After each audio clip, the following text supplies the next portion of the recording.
ফুল তুলে নিয়েছিলাম। এবার ফুলগুলো দিয়ে একটা সুন্দর করে মালা তৈরি করে দিচ্ছি। বেলপাতা, গোলাপ ফুল ও টগর ফুল দিয়ে।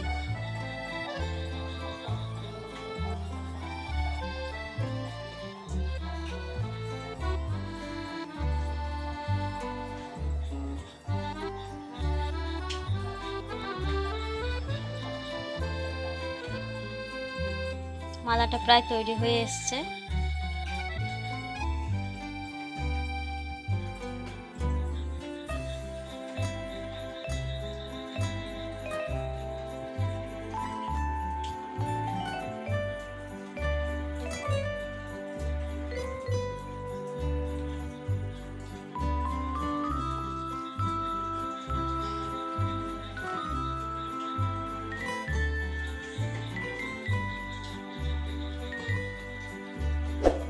এবার গোলাপ ফুল আর বেলপাতাটা লাগিয়ে নিতে হবে ওর সাথে।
এবার মালাটা দেখাবো কেমন হলো।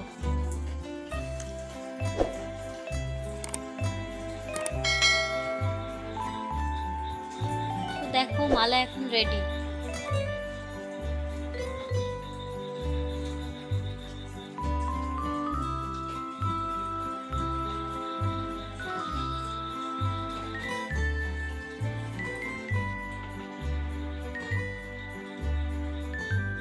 মালাটা কেমন হয়েছে দেখতে অবশ্যই জানিও কমেন্ট করে।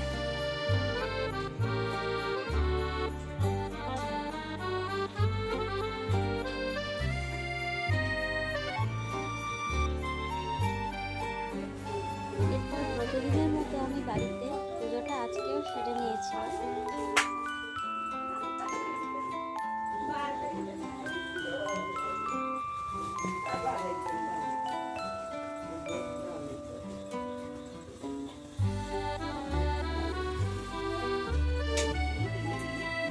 পুজো দেওয়ার পর মন্দিরে যাওয়ার জন্য আমি সমস্ত কিছু জোগাড় করে নিয়েছিলাম।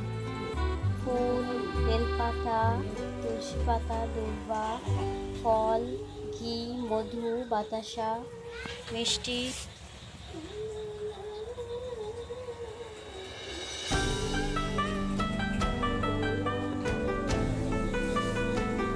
দেখতে পাচ্ছ পুজোর জোগাড় এখন রেডি। বুঝতেই পারছো আমি রেডি হয়ে বাড়ি থেকে বেরিয়ে পড়েছিলাম যে জোগাড়গুলো নিয়ে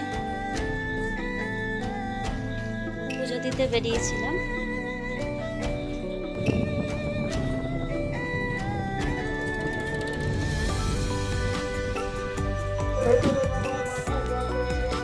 মন্দিরের প্রায় কাছাকাছি চলে এসেছিলাম।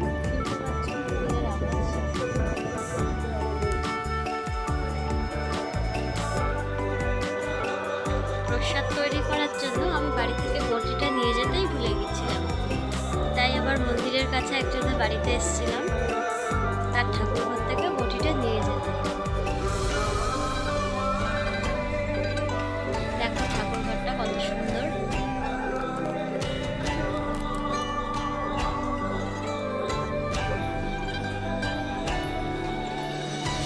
মন্দিরের দিকেই যাচ্ছি আবার।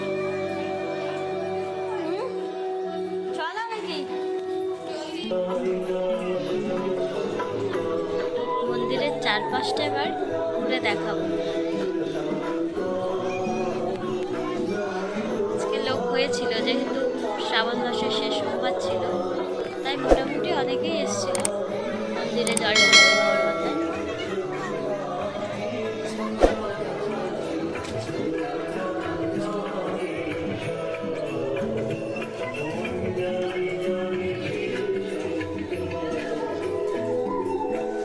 এখানে কিছু প্রসাদের আয়োজন করা হয়েছিল এবং প্রসাদগুলো বানানো হচ্ছিল।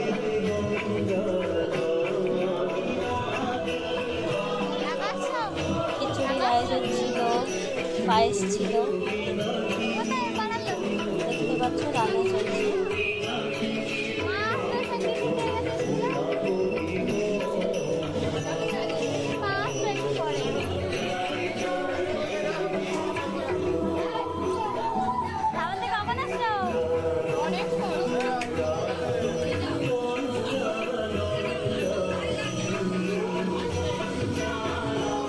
খিচুড়ির সবজিগুলো রেডি হয়ে গেছিল, পায়েসটাও তৈরি হয়ে গেছিল।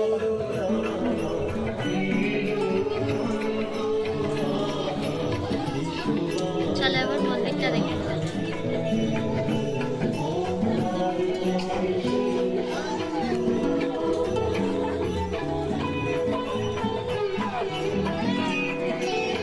যেহেতু এখন বর্ষাকাল, তাই মন্দিরের চারপাশটা কাদাতে ভর্তি, তাই অনেকেরই সমস্যা হচ্ছিল কাদার কারণে। থেকে প্রসাদ তৈরি করা হচ্ছিল।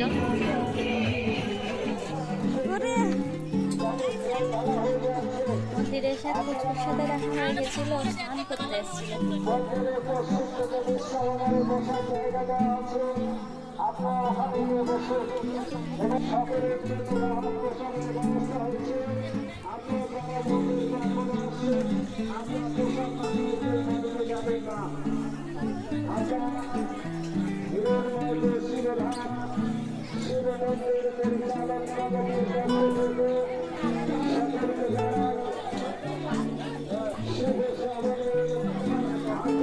মন্দিরের ভিতরে জল ঢালার কাজ চলছিল, সবাই শিবের মাথায় জল ঢালছিল লাইনে দাঁড়িয়ে।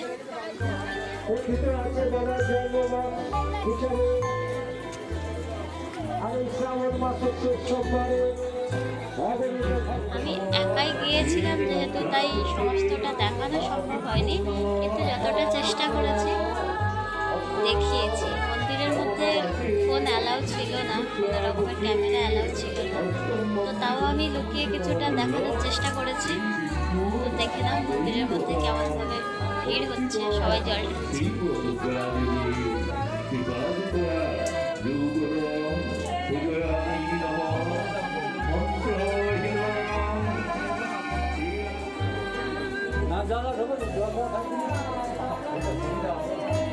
কিন্তু শ্বেত পাথরের মূর্তি শিব দুর্গার।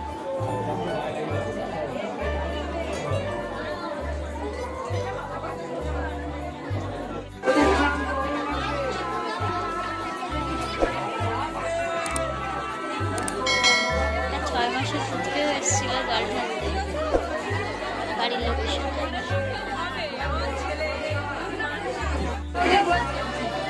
ইনি হচ্ছেন ভোলা বাবা।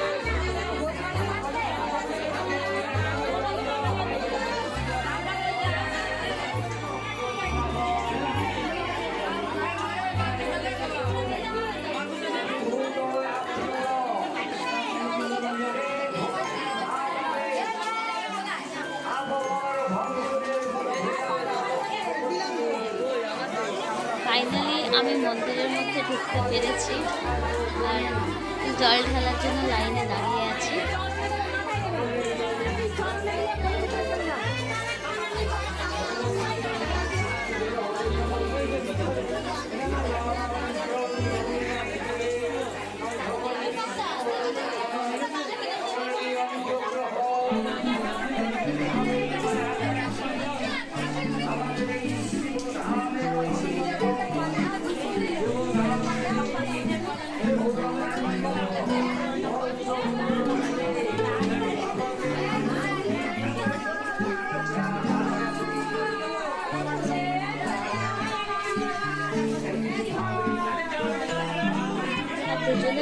লাইন ছিল।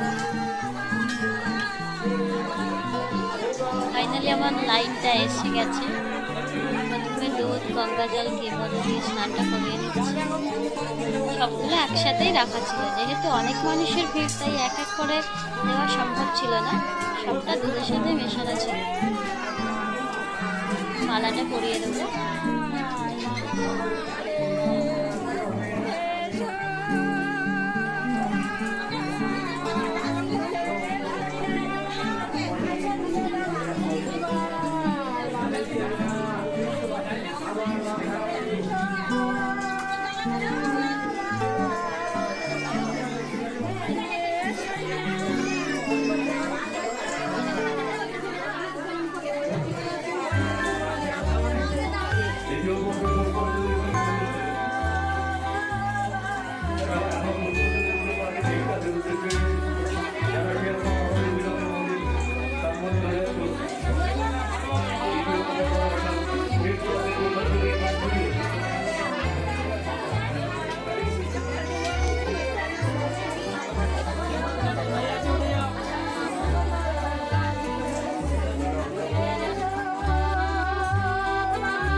এই মন্দির কিন্তু খুবই জাগ্রত, শিব ঠাকুর খুবই জাগ্রত। এখানে ভক্তি ভরে যে যা চায় তাই কিন্তু পায়।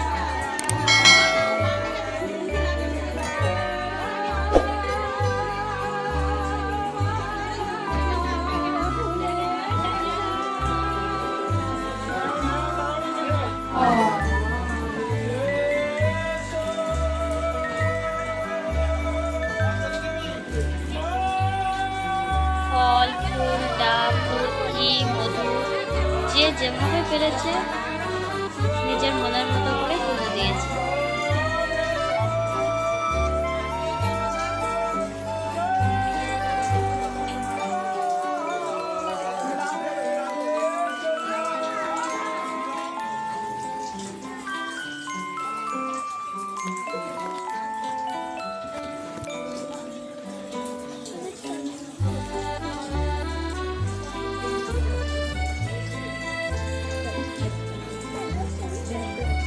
ভিড় মোটামুটি অনেকটাই কমে এসেছিল। আমরা যেহেতু শেষের দিকেই জল ঢেলেছি তাই ভিড় এবার অনেকটাই কমে এসেছিল। পুষ্পাঞ্জলিও দিয়ে নিয়েছিলাম আমরা। এবার দেখাবো প্রসাদ বিতরণ হচ্ছে।